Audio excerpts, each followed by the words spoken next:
Good morning. Thank you for joining us today for our Saturday forming forum exploring disciples in Canada. These forums are designed to give us an opportunity to discuss and learn more about the issues raised by resolutions passed at this summer's General Assembly in Memphis. The one we're discussing primarily today is GA 2520, calling the church to affirm the sovereignty and self-determination of our Canadian siblings. I just put the link to that resolution in the chat box. That resolution also harks back to one passed in 2017, which will also inform our discussion today to some extent. Put the link in there. That one was called GA 1725. Recognition of the region of Canada as a traditionally underrepresented cultural community. So we are delighted and honored to have as our special guest today the Reverend Jean-Daniel Ó Donncada, the national pastor of the Christian Church Disciples of Christ in Canada since 2023. Bienvenue, Jean-Daniel. Reverend Ó Donncada, I'm not saying that right. I had it right 1,000 times. Reverend O'Donnell. O'Donnchada. O'Donnell. There's no good reason for you to be able to know that. Well, you had it written down, and I practiced it 1,000 times. But I'm going to use the excuse I had oral surgery last week for like the next 3 months. So Forgiven.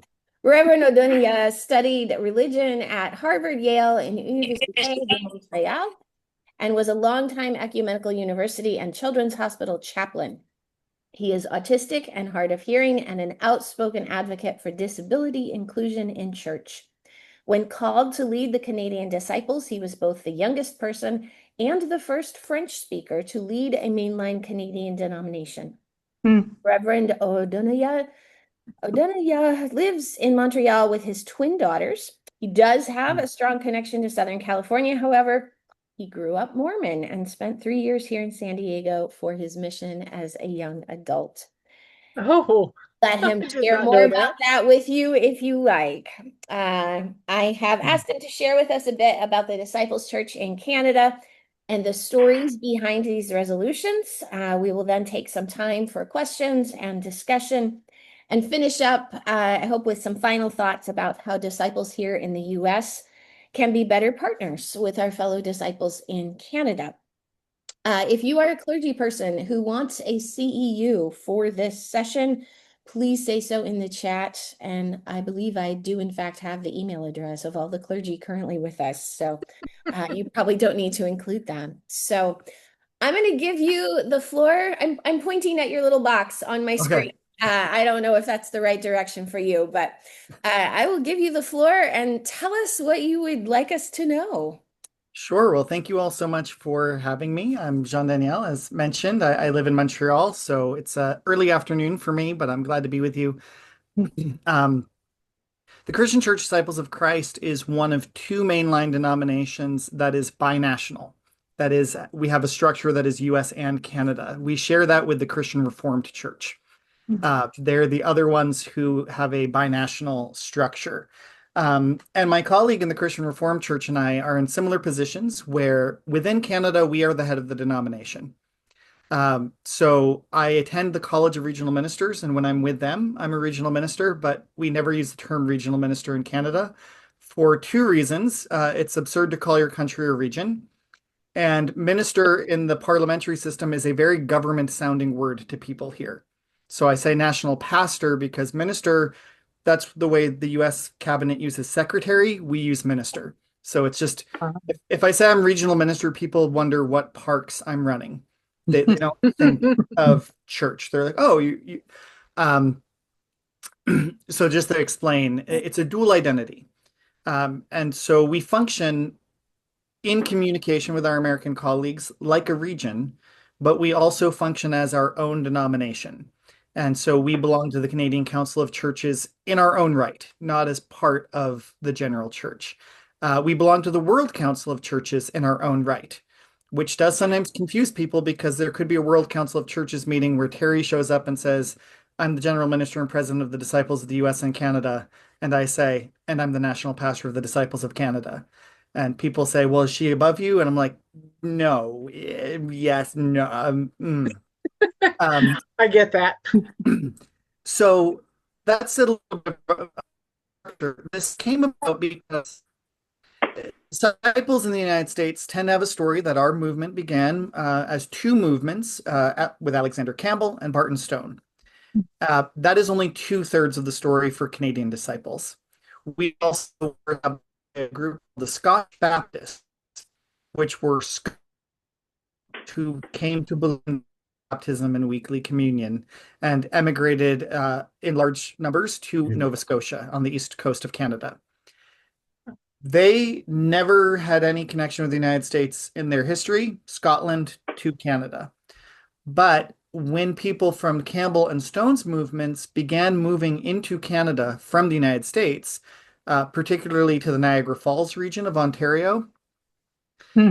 they somehow found the people in Nova Scotia and found that they independently had evolved to completely agree with each other on most things. Hmm. So that same thing that happened with Stone and Campbell merging in the US, the Scotch Baptists then merged in. So the disciples in Canada have a shared and overlapping but distinct ministry and history to American disciples. We are influenced by, but we have never been solely uh, influenced by the United States. And I think that's actually generally true of Canada as a country, is that we have always been influenced by the United States, but the United States has never been the sole influence. And so if you think of us as completely different or completely the same, you will be completely wrong. And trying to figure out how we overlap but are distinct is important. Um, I share that because I find when Americans strive to be kind and supportive of Canada, sometimes it's based on thinking of us as just like you. And Canadians actually hate that. We find that it's insulting to say, oh, like I went to British Columbia and it was just like the United States. Nobody in British Columbia would take that as a compliment. And it's not because they dislike the United States necessarily. It's because there's a distinct history that they want acknowledged. Like, yes, you cross the border easily, and yes, the language may be the same, but there's a reason it's British Columbia, for example. Um, for me, this is there's an extra level when Americans think of us as just the same because I I don't speak English when I leave my house. Nobody does. My children have gone to school in French. Uh, I'm Mhm. not proud of this, but I got a quick lunch on my way to this meeting at McDonald's, and I did not order it in English. I ordered it in French. Um, it's not like a cute little historic part of our identity that in Montreal we speak French. We're the second biggest French-speaking city in the world after Paris. We create movies and art and live our lives in French. So for French Canadians, there's that extra layer of like, no, we're really not like you. Um, and none of that distinction is animosity innately. It's just about kind of asserting we're not the same. But we have enough in common. We want to work together. So in terms of our church history, um, disciples were a movement more than a coherent organization in both countries. And in 1967, when what we now call the Christian Church Disciples of Christ in the United States and Canada, that mouthful of a name, came together, the Canadian churches uh, were self-aware of being a small body. We are the biggest and smallest region in the Disciples Church.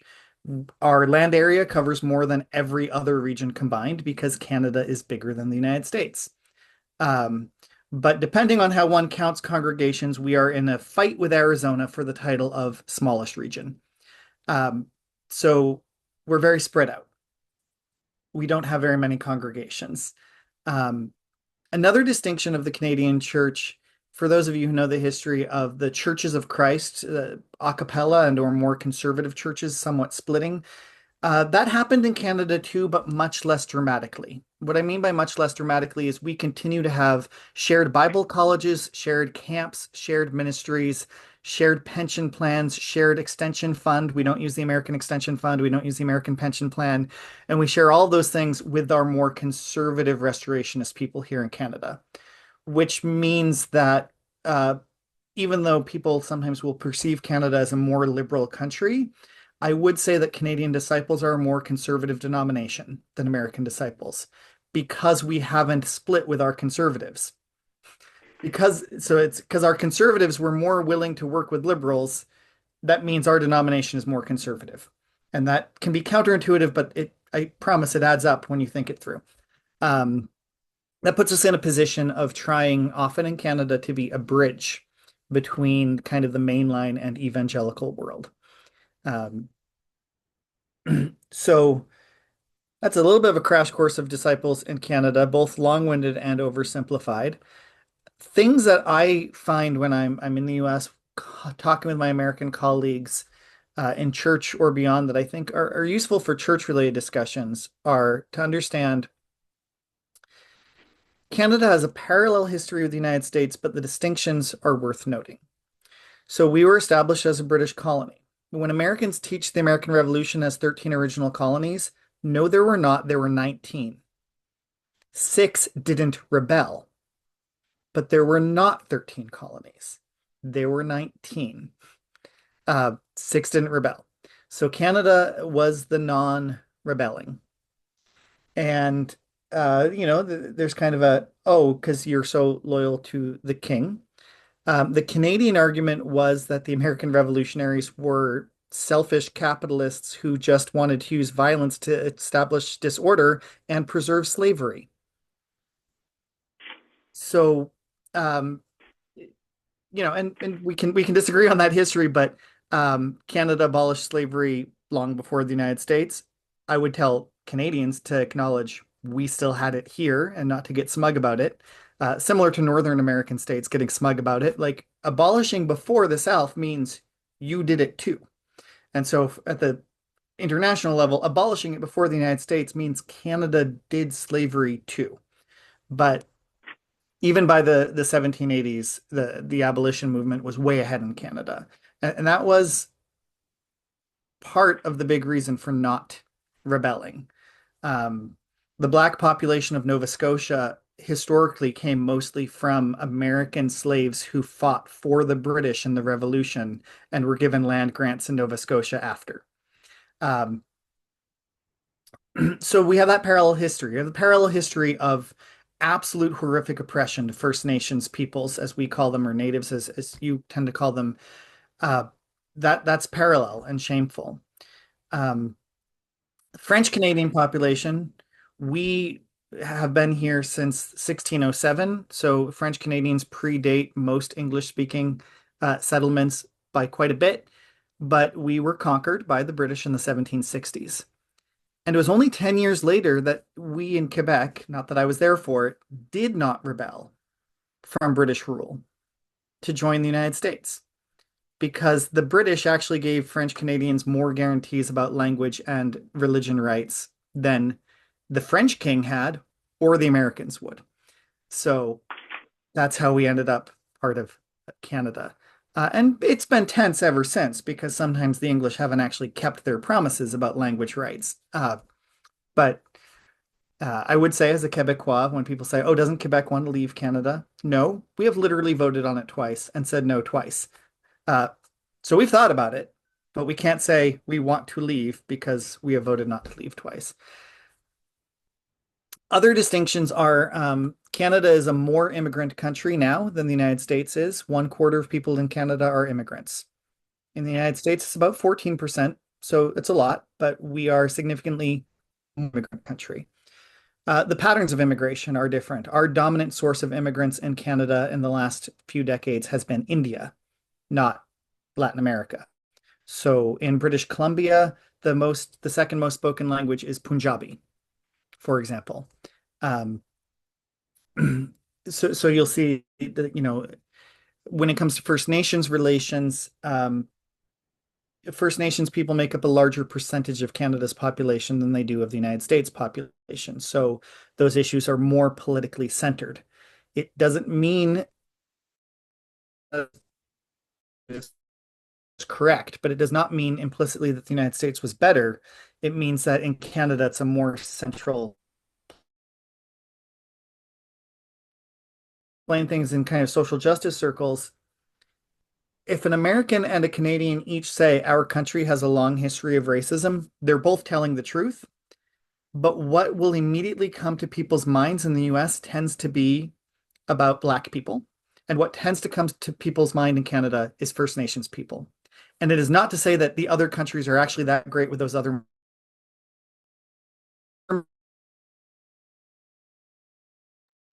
I think you're breaking up a little bit. That's not just me, right?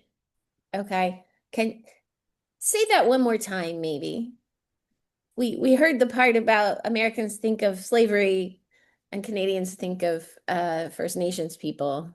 Go for Yeah, it and if you can. well, just to say, both issues are significant in both countries, but in terms of what dominates the political mind, if you just say our country's wrestling with its past of racism, I think they're inverse in terms of what people think of as the defining sin of the country.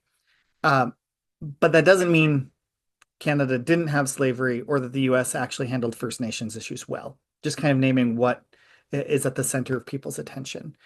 Um, Another big thing I think is important to know for social justice minded people about Canada is we have a long, intense history. I think we handled it well in some cases and not well in others. Of really of language-based hatred. So frankly, I won't deny that there's, skin tone-based racism in Montreal, but in Montreal, you're more likely to be bigotedly hated for how you sound than how you look. Um, and this can lead to uh, misconceptions like if a racialized American visits Montreal and has a negative experience, which certainly can happen, it's most likely going to be because they're perceived as American, not because they're perceived as Black or Hispanic. Um, and not because of dislike of Americans, but if it's because if you walk into a store here and you just demand people speak English with no recognition that you've gone to a different country, we find that very annoying. Even though we're happy to serve you in English, I tell people if you visit Montreal, just say bonjour and don't get a better accent. Don't say it well. Say bonjour because that communicates, I don't know French, but I know that you speak French, and then people will switch. Um, but language tensions are a very big part of Canada. So, and that's part of why I mentioned like it is significant to an American perspective. A guy who looks like me being the leader of the denomination isn't progressive or diversity. It is in Canada to have somebody named Jean Daniel leading a Protestant church. I am the first and only person ever to lead a mainline church in Canada who's French speaking because Protestant churches have historically been for the English, um, which has been part of their decline as we have a huge immigrant population and they don't rise to the occasion. So that's a lot in the way of background. In terms of there was a resolution at the last General Assembly that I provoked but did not write. I provoked it by calling upon American disciples to stand up against the American government in the way it was behaving towards Canada. Um, we are distinct countries and we have immigration policies between the countries. We have tariffs between the countries, and we still have border disputes between the countries. There's an island in New Brunswick or Maine that we don't agree upon. I would say it's in New Brunswick, but Americans insist it's in Maine. The Canadian Coast Guard has a lighthouse on it and staffs it, but Maine still says it's theirs. And these have generally been, irksome, but not life-defining. Um, I grew up in New Brunswick, right on the border with Maine, and in my community, we kept track of who had cheaper milk any given day, and everybody crossed the border a few times a week. Pre 9/11, the customs agents knew you and you just waved. Then they got a little stricter about requiring passports um, and for people in Canadian border communities, that's something we're very tense about is how the United States often treats us like a terrible threat when we're statistically safer than them in every way. But the way US Customs and Border Patrol acts on the Canadian border is, in fact, quite a bit just as intense as they do in San Diego. Like they really do have that same mentality in Blaine, Washington, and Alburg, Vermont. And you're like, why? What do you? You're the threat. You're the one with more guns. You're the one with more drugs. You're the one with. Why are you treating us this way? So that tension had been, I think, bubbling in some ways since 9/11. But the current administration went to new lows that were just bizarre and unpredictable. Can I just interject here? For those who are not aware, General Assembly resolutions are due in early January. So there was to some degree, I assume here, and you can speak to this, of course, like this was written before the current administration had become the administration, but after the election, No, is that the window? no, it was emergency, but emergency approved at general board. Oh, okay. So Okay. I didn't know that was a thing. All right. Very yeah, good. so emergency resolutions have to justify that they're based on something that has happened since the deadline. Um, so the main things that happen are, I want to be very clear that within Canada, what I'm about to say is not a partisan stance. I know American churches have to be careful about having partisan opinions, and so do Canadian churches. We have the same basic principle. This is not about tariffs. This is not about specific policies. It was about threats to sovereignty. When a nuclear armed country tells its neighbor with 10% of the population that the borders are arbitrary and you should join us, when the president of a nuclear armed country tells the democratically elected prime minister of a neighbor that's 10% of its population, calls him governor over and over again, refuses to call him prime minister. That is exactly how Vladimir Putin spoke about Ukraine before the invasion. It is exactly parallel. And the idea like, oh, he's just a blustering guy, and that is exactly the same pattern. It is 100% this, that is exactly the pattern. And um, it was terrifying to witness Americans not taking their own government seriously. Um, Both supporters and detractors of the president saying, oh, he's just a blustering, like we in border communities in a weaker country don't have the privilege of taking these things as jokes. When there's increasingly no sign of anybody in the United States actually saying no to this man. Because I had American colleagues upset with me for being so upset because they said, well, how dare you accuse me of this? I'm like, I'm not accusing you of anything, but you represent a country that is doing this. And you're not off the hook if it's a blue state. The cruel things that ICE is doing, they're doing in California, they're doing in Vermont. They're, because there have been tourism ads that are targeting Canadians saying, hey, we're a blue state, we're safe. And we're like, we've had numerous stories of Canadians detained by ICE for 2 to 3 weeks with no evidence. Um, we, most of our Canadian delegation didn't feel safe going to General Assembly. The delegation we did have was mostly old white people, and I'm thankful that they were willing to come. But that's not a reflection of our church. Our biggest and most growing churches are Nigerian and Filipino, but those people didn't want to come for understandable reasons, even those who are Canadian citizens. Um, but also, my national administrator, the pastor of our biggest church, numerous people were denied visas. So we're also struggling with what does it mean to be part of a binational church when our partner country won't let our leaders come to General Assembly? Yeah, it's no fault of the American disciples, but it is an existential question for our binational church. If the pastor of my biggest church, if my national administrator are literally forbidden from General Assembly because of where they were born, even though they are completely legal in Canada, what do we do? So the resolution that passed at General Assembly affirming our sovereignty, the reason I wanted the American church to do that is because we are a binational church and we are part of your church that is being threatened And it's not a competition. I don't deny or downplay any of the horrific things the administration is doing within the United States.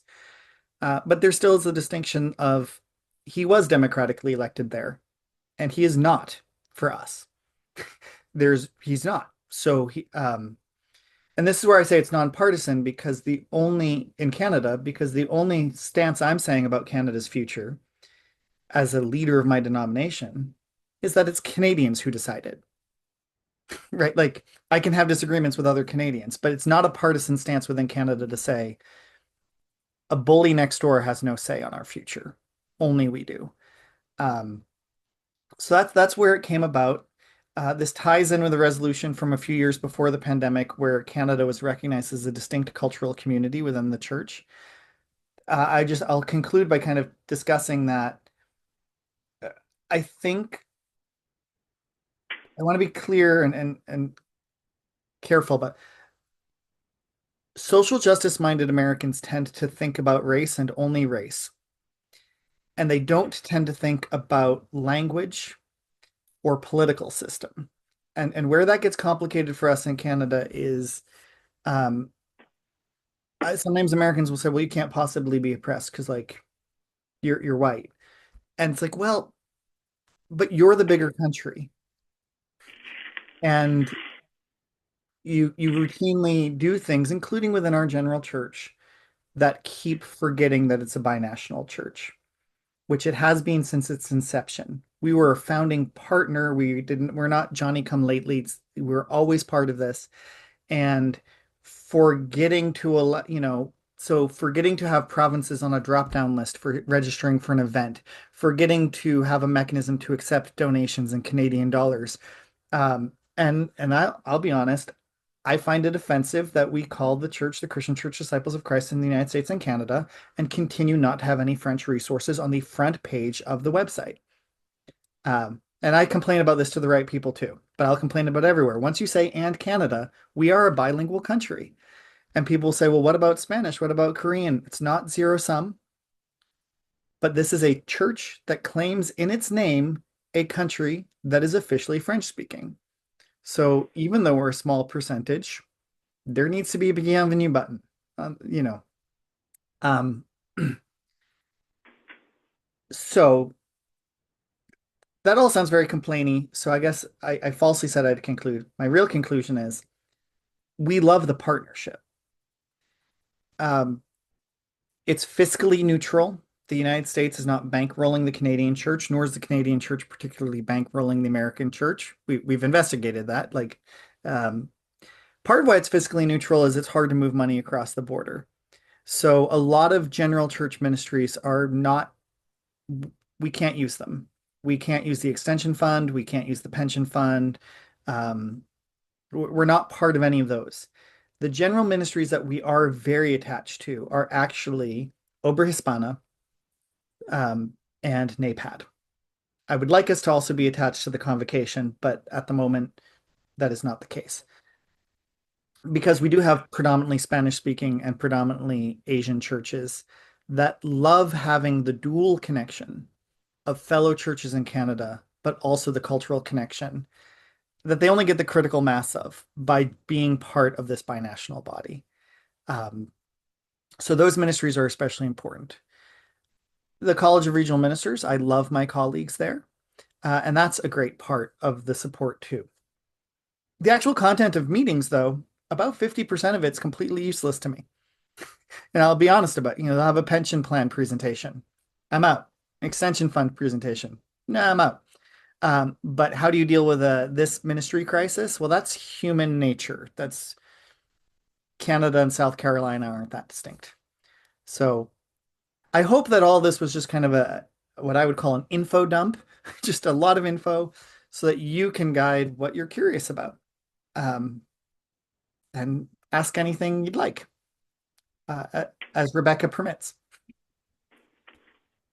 That was amazing. That was a really great crash course. So I feel like we could go any direction from here. So do any of y'all have questions or where do we want to start?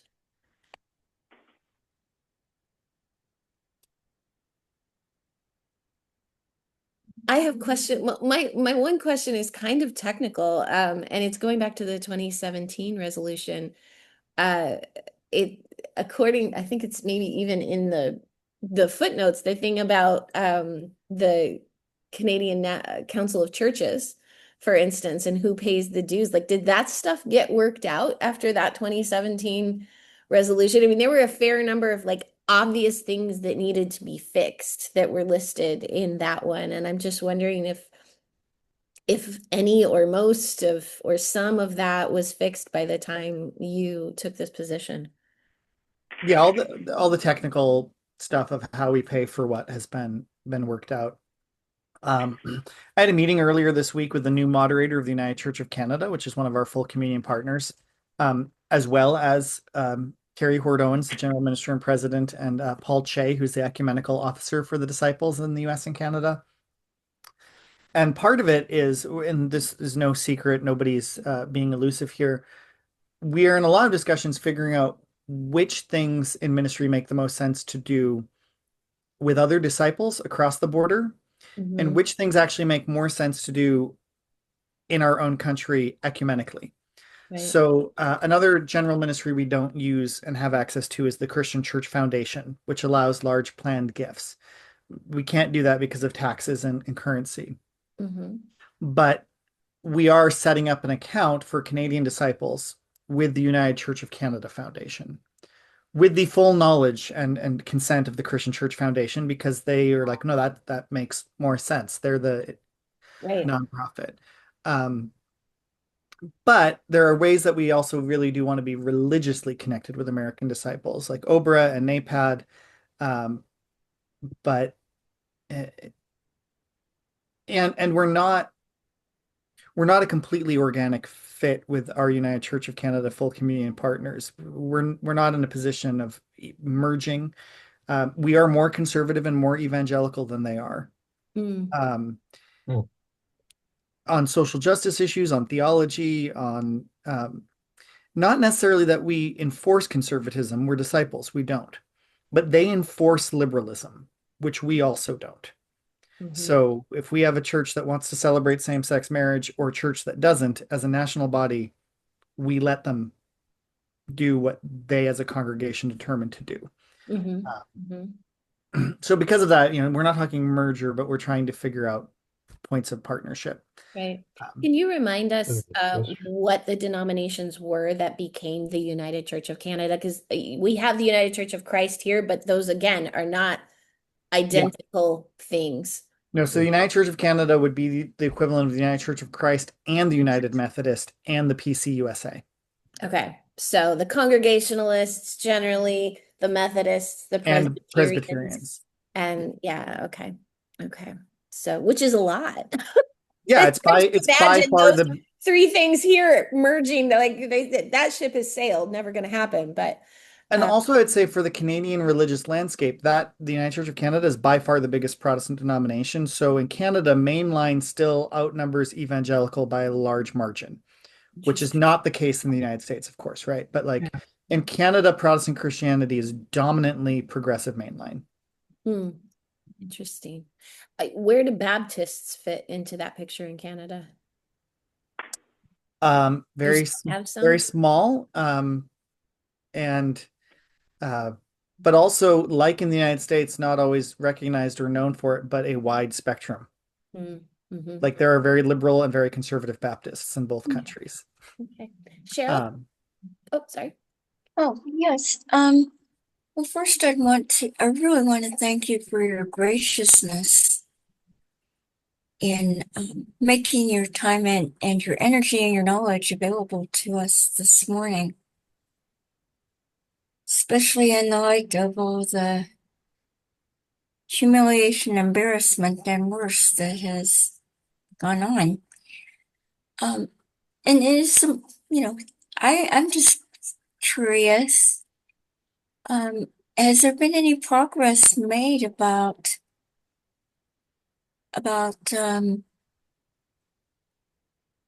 French language? Adding French language to any of these platforms, to any of these things going forth. No. Well, a little bit for better and worse, the general church is very decentralized, Mm. which means it's easy to succeed with some people, but it doesn't necessarily mean systemic. So, new church ministries, um, one of their staff people is based in Toronto. So everything they do, she reaches out to me and we get translations. And so if it's under that guy's, uh, you know, we release a video and it'll be in English and French. Um, but sometimes when it's done by other general ministries, we don't have that in yet. And there's a little bit of a chicken and egg thing here too, where we don't have very many French speaking congregations. And but that's part of why we don't is because we're not an organization that would be particularly welcoming or inclusive to them. So I'm of the opinion we need to um, increase that. And so I have an unfulfilled dream that French would be included at General Assembly. We had a communion service at this past General Assembly that I think was in Spanish and Korean or Japanese, and that's great. Again, it's not a competition. I have no problem with other inclusivity. Um, but it's like, oh, once again, I think the only French I heard at General Assembly was me advocating for this resolution, which I did in French on principle and then repeated myself in English, because I also wanted people to understand me. But they didn't Um, give you an extra 3 minutes, did they? no, but I will say on that, they still weren't allowed to, but I advocated in the last general board so that all general assemblies moving forward, and this will be the rule, uh, if translation is required of what's said, you're only timed in the original language. So, for example, if I had 1 minute to speak at General Assembly, I would have 1 minute to say what I wanted to say in French, and repeating myself in English would not be timed. Um, and Hmm. that was also necessary for Spanish speakers, I would say, because at General Assembly, Spanish speakers have the option to have the English interpreted to them, but not all the English speakers in the room are wearing headsets to have Spanish interpreted to them. So if somebody is more comfortable in Spanish, wants to go to the mic and speak in Spanish, the translator would then have to go to the mic and say it over the mic to everybody in English, right? So I don't know. That's another thing too. Like when you're advocating for any minority group's inclusion, it should be collaborative, not competitive, to say, hey, this thing I'm doing for the French community is not in competition with Spanish speakers or Korean speakers. It's in solidarity. And in both of our countries, church growth is primarily in immigrant communities, not old white English speakers, as much Yeah. as God loves them, So which may or may something. not be how some of you identify. And God loves you, but you're not church growth. Other questions? We can go in whatever direction y'all are interested about. I'm wondering if there's ever been any consideration of a denominational name change, such as Disciples of Christ or Christian Church Disciples of Christ in North America. Uh, it's only just a name change, but it might help some of us to understand that it's more than the US, with the understanding that too many Americans, there I said it, uh, US citizens believe that we are America. Hmm. No, and that wouldn't be fair to Mexicans or Puerto Ricans, actually. A few months ago, I think it was just the cover photo of the denomination on Facebook changed, and somebody said, "Oh, why is it saying the United States and Canada? Aren't we international?" And it's like, well, we're not. And I commented to them like, actually, as a Canadian, I appreciate when an American organization doesn't treat the US as the default by not saying the US. Um, Mm, so I would note, like, if you go on the internet and you just type in a majorcorporation.com, where do you end up? You end up on their American site. yeah. Like, so you're conditioned to believe that like it's the default Yep. country, when actually the vast majority of people in the world aren't Americans. Um, Hmm. but like, not that I'm recommending them, but like I have to go to Amazon.ca. to buy stuff, not Amazon.com. So I mean, I think the name is part of it, but one thing I genuinely appreciate about the name of our church, to be really pedantic, is that it says in and not of. Yeah. Yes. I Mm-hmm. love that because it acknowledges where we are, but we're serving everybody who lives here, no matter what citizenship or identity they have. That's important to me because a lot of people who live in Canada don't identify as Canadian because of First Nations communities that often see themselves as their own nation, as well as, about 40% of my fellow French Canadians who are like not that enthusiastic about Canada either. Though I'm federalist, as we call it here. I like a united Canada. I recognize that that's not everybody. And Yeah. I don't want that to be a defining characteristic of my church. And in does a lot of actual pedantic, nice work for me. I have been bugged for years every time that we're at General Assembly and our Puerto Rican delegates are introduced as part of the international community, international guests, because Puerto Rico is part of the U.S. But it has to do with the cultural stuff, the financial stuff. They are officially not part of the Christian church disciples in the United States and Canada. So even though they're part of the US, it's very weird. Yep. And I'll just name one other part.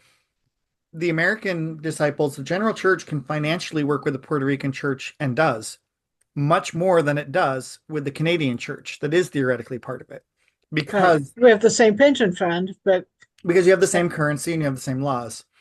So Mhm. there are all kinds of quirks there. Yeah. In in 1996, I was part of a program called Project Oikos that came, it was born at the World Council of Churches, and it was what they called it, a quadrilateral partnership. And the way that got described, right, is between the church in the US, the church in Canada, the church in the Philippines, and the church in Germany. But really, I mean, it was coming through global ministries. So it was really a binational church, and it was predominantly United Church of Christ. I was the token disciple. And I was going to a UCC church when I was in college, which is how I got there. But but then the church in Canada was the United Church of Canada. That was the Canadian church that was part of it. United Church of Christ in the Philippines, Evangelical Church of the Union in Germany. And what we discovered in that whole process, I think we were staying in homes mostly. We were visiting congregations. There were 16 of us. We were spread out across all of those countries most of the time. But what we discovered is there's this weird gap. And I think it seemed like more of a gap than it may have been because we had literally, I don't think we had any connection with the national office of the Christian Church in Canada, the regional minister there. The group that was in Ontario might have, but it was like it wasn't because we are the Christian church in the United States and Canada. There was no, at that time, official relationship through global ministries because it wasn't an international relationship because we were in Canada. But it was also, there was no official connection with the United Church of Canada through our Christian Unity office because United Church of Canada was in a different country than our Christian Unity office. So there was this weird gap where like even the official, it was like there was nowhere for the official relationship to even live, which nobody told us at the time. I don't know if the ecumenists we were working with didn't know about the role of the Canadian national pastor in kind of bridging some of those gaps. But when this thing came up in 2017, and I feel like wasn't there another, was that the one in 2017? When like an official relation, or wasn't there one about an official relationship with the United Church of Canada or something that happened? That full communion agreement happened in 2019. 2019. Okay. Yeah, because it's just and I didn't know about the Christian Reform binational thing either, but it's just we're And not very good at this with our structures. We're not good at building in accommodation for exceptions to the assumptions and the norm. In terms of like how the full community agreement with the United Church of Canada was signed, by the way, this just to get really church policy nerdy for just a moment. It was between the United Church of Canada and two churches, both of which are called Christian Church Disciples of Christ, because it was distinctly signed by the General Church and the Canadian Church. Because according to the design, according to the design of our general church, ecumenical relationships in Canada belong to me and my office, not to the general church. And So so had Interesting. there not been a relationship between your office and the United Church of Canada before that? not a full communion. I mean, we definitely worked together and we already had shared congregations, but Okay. they were shared congregations on overly complicated case by case agreements rather than just Okay. Well, hire the right pastor. And um, so we had a shared congregation that used to alternate denominations every time they hired a pastor. And I just helped them hire their first pastor since full communion. And I met with my United Church counterpart. We came to the agreement of like, we're done with alternating. Mhm. We're going to hire the best pastor, and they're going to be fully United Church and fully disciples as long as they have this job, regardless of what denomination they come from. Mhm. And he came from the United Church of Christ in the Philippines, which is everything that I said the United Church of Canada is, plus also disciples, is what. oh, So they're a really big ecumenical group. Yeah. Yeah. Wow. I think, yeah. Oh, in all of these conversations, there's denominational differences and national differences, and what I dream of is that we think of what is the right thing to do, and then kind of make policy work for doing the right thing to do, rather than say what is our policy and then do the best we can. And it's moving in that direction generally, um, in a lot of healthy ways. So, my worries long term about our relationship with the United States as a church really come down to, is what's happening now a fluke, Mm. or is it the new direction? Mm. Um, there's no future for our binational church if this is the new direction. There's no future for us being part of a denomination where we can't safely send people to General Assembly over and over again. Yeah. Like, that's just not, and that doesn't mean like a spiritual break of like, we would still certainly think that the disciples in the United States ministers are validly ordained, but we are a joint national church because it was at one point better for all parties. Mm. Um, and it saddens me that denominations would be bounded by human borders. It saddened me a lot before I got my current job. It still saddens me, but now that I'm in my current job, I get it, because it's not about my spiritual connection to my American colleagues. It's about how much do I lose in a foreign currency exchange transfer by letting this office in Indianapolis touch this money. And has anybody won? Or something like Week of Compassion, which does our disaster relief.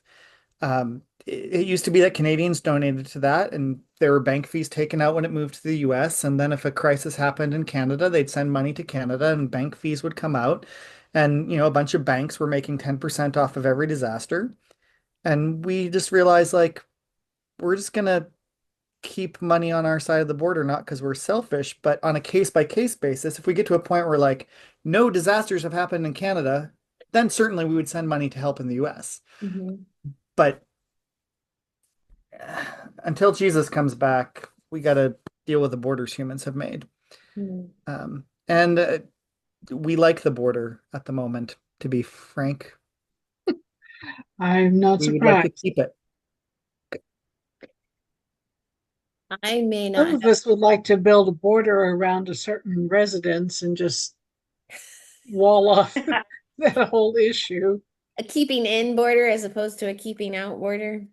Uh, Exactly. I may not have heard it, but my news radar has the sense that the 51st state rhetoric has kind of died down. I mean, this stuff about tariffs, obviously, maybe that took the place of that.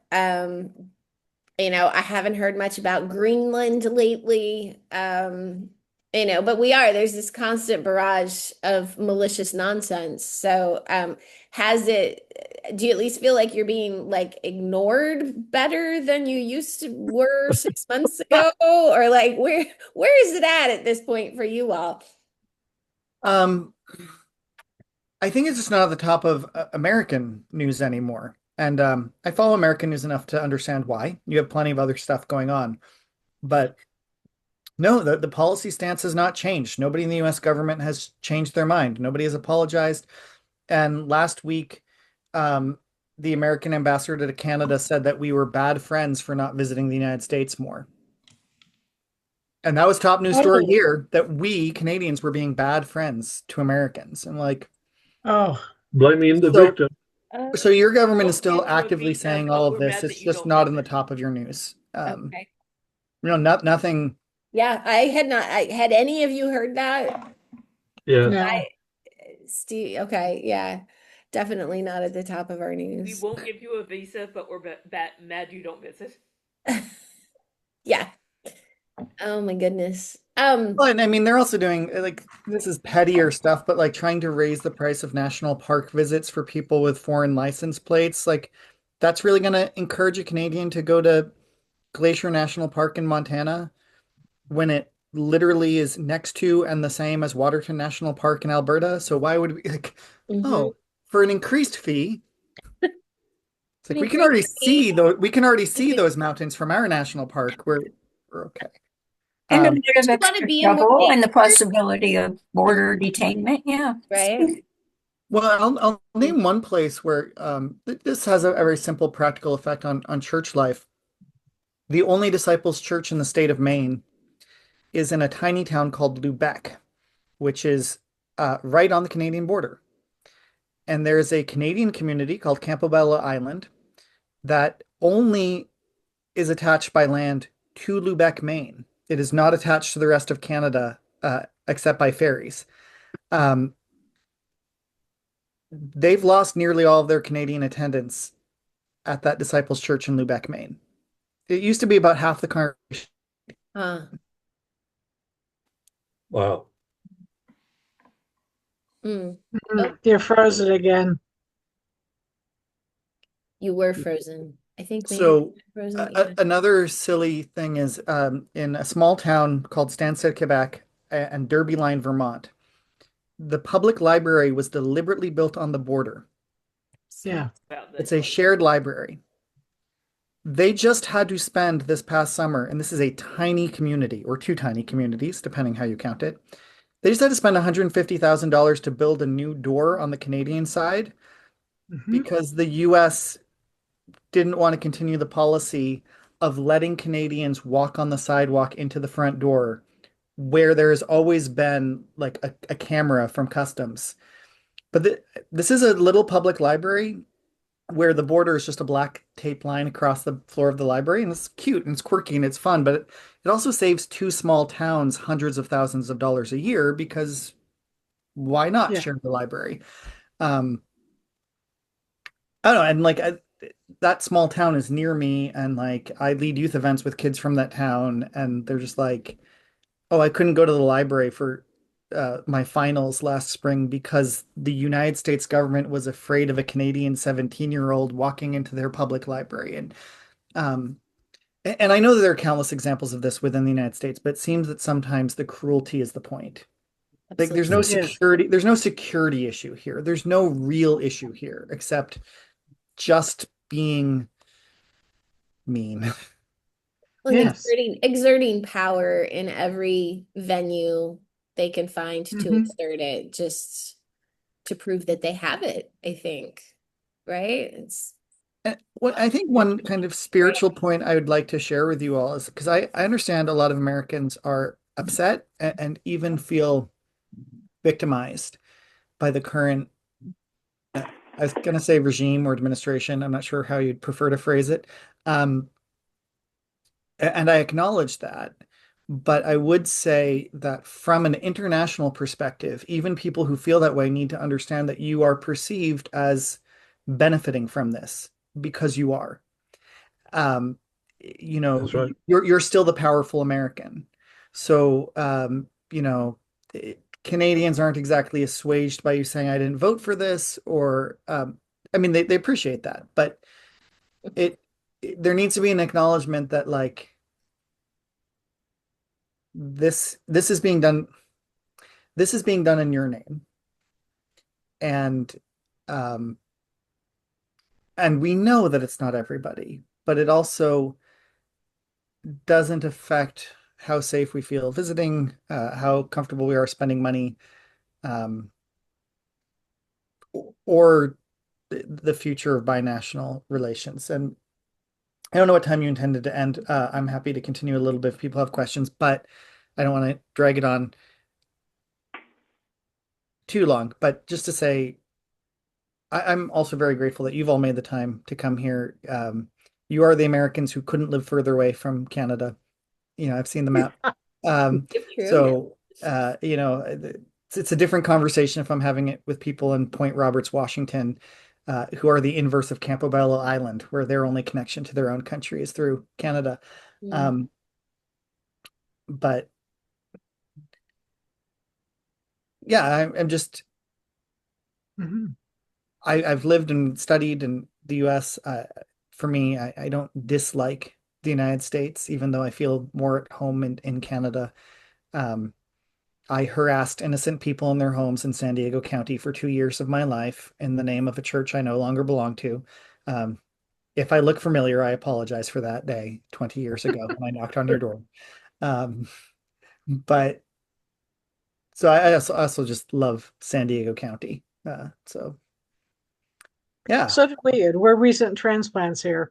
Um, in the ongoing saga of the um, small web that is disciples, um, Jean Danielle actually came to the church camp where I had was based when I was still in ministry in Kansas, and did a wedding. Oh, Uh, Yeah. Small world. very much so. Now I wasn't there at the time. I think I was here in Escondido at the time, um, tending to a brand new grandson. oh. So I missed meeting him then, but it was one of those cases of footsteps crossing along the way. Um, we've had those conversations in various times and places. Is Rilla with you? I Uh, think she's everyone. she's outside at the moment, I think. Oh, darn. I thought She's off duty at home. I have a service dog who, if you ever meet me at a in-person event, is always next to me. Uh-huh. Uh, And she's a real beauty. She's she a is. good dog. Yes. You mentioning the camp, I'll just say that if you ever heard of Disciples Peace Fellowships, who are a few young adults every year who get to do an internship, Hmm. They or have. I was on the or DPF executive committee, so they have. for decades, one of their common locations of temporary assignment has been our camp in Barton, Nova Scotia. Um, Hmm. and that's done a wonder of good because I keep meeting people all over the United States who said, I had 2 amazing weeks in Barton, Nova Scotia, uh, 30 Nice. years ago. Is Uh, Christian one of those? Christian is one of those, and Mhm. but also people in Barton, Nova Scotia would be stunned at how many people had a pleasant experience in their town because it's definitely a kind of town where the kids who grew up there are like, I need to get out of Barton, Nova Scotia. But which it's lovely. That's just a function of Yeah, being a young adult. You have to think that of your hometown. it's That's true. Mhm. right. It is. I had sort of intended for us to just be an hour. Are there any other pressing questions? Anything religious or Canadian. I actually was hoping, and I hope this is a sort of easy question, but you have a vast geographic area. You have a small number of churches. For those who are not familiar, can you just give us a very general summary of where your congregations are? So the biggest clusters of our oldest churches are in the Niagara Falls region and Nova Scotia. So Niagara Falls, just west of upstate New York. Um, that was actually a bunch of Campbellite Stonites who immigrated to Canada in the 1830s and 40s, and I've still got people who tell me that they're the ninth generation disciple at that congregation. And that's beautiful until they try to make that an argument for why they are correct about something. And then I'm like, that's not how these things No. work. Um, and they don't all do that, to be clear. At Nova Scotia, we have, as I mentioned, the Scotch Baptists. So those are people who were never connected with the American movement. That's where we have our biggest clusters. The Charlottetown, Prince Edward Island is the oldest of the Restorationist churches in Canada. So we know Anne of Green Gables was Presbyterian. That's canon in the books, but she could have been a disciple. Darn it. Um, so close. Those are where we have the biggest clusters, but our biggest single church is actually in Winnipeg. It's mostly Filipino congregation. It's our fastest growing church. They had 45 baptisms in the last 6 months. Oh, wow. They are a church that we all need to be emulating and learning from. I've actually been, that's the one I went to when I was based in Winnipeg when Yeah, so Project Broadway Beacon Disciples was there. United. Yeah. It's a mostly Filipino church. It's leader in social justice. A few ministers of the provincial government are members of that congregation, and it's a socialist provincial government. We have a socialist party here in Canada to the left of the Liberals, Congratulations. and that's who the disciples are elected by. But we have more political opinion that varies across the country. We have some in Alberta. We currently have no churches in British Columbia, though I just did a 2-week visit there to meet with a bunch of churches that are considering affiliation. What And kind of churches? Are they just independent? currently independent evangelical churches. So one of our sources of church growth, we've had a few churches affiliate, are um, I find people and churches that are historically conservative evangelical, and then they get in trouble with their denomination for not kicking out their gay pastors. Mm. And then There you um, are. well, and this is oversimplifying, but part of it is because we allow them to maintain very evangelical worship style and approach while being socially progressive. Mhm. Whereas some of the other mainline churches in Canada just get freaked out by praise music and speaking in tongues. Mhm. That doesn't scare me. Um, How does communion fit into something like that? I mean, it varies by congregation, but all of the ones that have joined us have thought weekly communion's a fantastic idea, even if they weren't previously doing it. Cool. We Yeah. don't enforce that necessarily, but we do certainly explain it as a Once you explain historic it's a thing you defining can do, people characteristic. are like, "What? We can do it every week?" So Well, good. and one of the reasons churches don't do it every week is because they have trouble finding enough ordained people to have visit. And so if Mhm. you also explain letting lay people do it, it's, oh, well, if lay people can do it. A Yeah, fun table. so Mm. we're thinly spread out across the country, but Nova Scotia and Niagara Falls are where you'll find most of us. Okay. Um, Uh, we're not very big in Quebec, but we also have a lot of churches considering affiliating in Quebec that are mostly Haitian and Congolese. Hmm. So another little demographic fact about Protestants in Canada is that French settlement was by Roman Catholics. A French-speaking Protestant is very rare. Mhm. Um, but also the French-speaking Protestant churches you will find here are nearly all black churches. So it's actually a guy who looks like me who's French speaking being Protestant. That's exceptionally rare. If Right. I go to church in my own language in my own city, I'm the only white guy at church, um, Hmm. which I And love. It's and those great. are But mostly like recent immigrants or yes, they're more likely immigrants. There is a large historic black community in Montreal, but it's divided between the English speakers who are probably already in one of the other mainline churches or the French speakers who are Roman Catholic. wow. Okay. That was actually very helpful. Thank you. Any other questions? I did want to give you the opportunity to like tell us what to do about it. Is there anything, I mean, we can do? I mean, obviously, speaking up in conversation when people are parroting ridiculous talking points. I don't know that most of us talk to those people on a regular basis. What else? It sounds like there still is some amount of advocacy needed within the church. Um, are there specific things you would like us to be aware of or do? I mean, I think you're doing a lot just by having this conversation. Um, I appreciate that because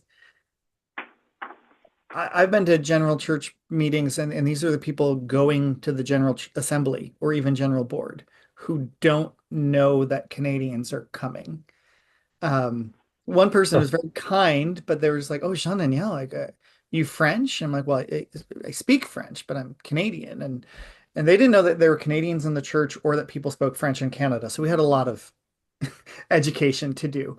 Yeah. And Oh, so that's just awareness there it was is helpful. At the moment, as long as your government shuts up, I see no reason to remind them of Canada. The ambassador to Canada doesn't forget about Canada because he lives here. Um, but otherwise, um, but even if your representation in Congress are Democrats, they need to be written to and told that, like, I don't appreciate this being said about my neighbor. And I know that there are other issues that you can and should be writing to them about. So I don't want it to be overwhelming or competitive. I will say when I wrote kind of an open letter that provoked the resolution. The resolution was not written by me. It was primarily written by my regional minister colleague of Nebraska. Um, but Hmm. she did ask me to proofread it to kind of fact check it, and the not regional minister delegate to general board from Canada as well. What I found most disappointing and somewhat hurtful when I first kind of reached out to American colleagues, and this was by no means everybody, I didn't get any reaction of like, you're wrong, but I did get a fair amount of what's the big deal? Mm. Yeah. And I think it was partly because their own coping mechanism for the current administration is to take nothing seriously. Mm. But I had to say, you are a nuclear armed world power. yeah. What you say about your smaller neighbor is always a big deal. Mm. That just understanding that, I think, is really what I would love, for lack of a better term, even progressive Americans to understand. Mhm. Is I I get the coping mechanism of not taking your president seriously, but you need to, both internally and externally. I think a Um, lot of people have come on a journey on that over the last 6 months. We were still able to do that 6 months ago in ways that we just can't anymore. I mean, that denial has been shattered. So, I think one of the lacks of the administration, and maybe one of the things we struggle with as human beings anyway, is that you cannot do or say without effects. mhm. And you can refuse to see them, or you can refuse to take responsibility for them, but whatever you do and say has effects, regardless of how stupid it is, regardless of how ignorant it is, regardless of what the intentions are, for good or ill, there are effects. The yeah, ripples go out, and and they are real for everybody. yeah, yeah. Yes. All right. Any other?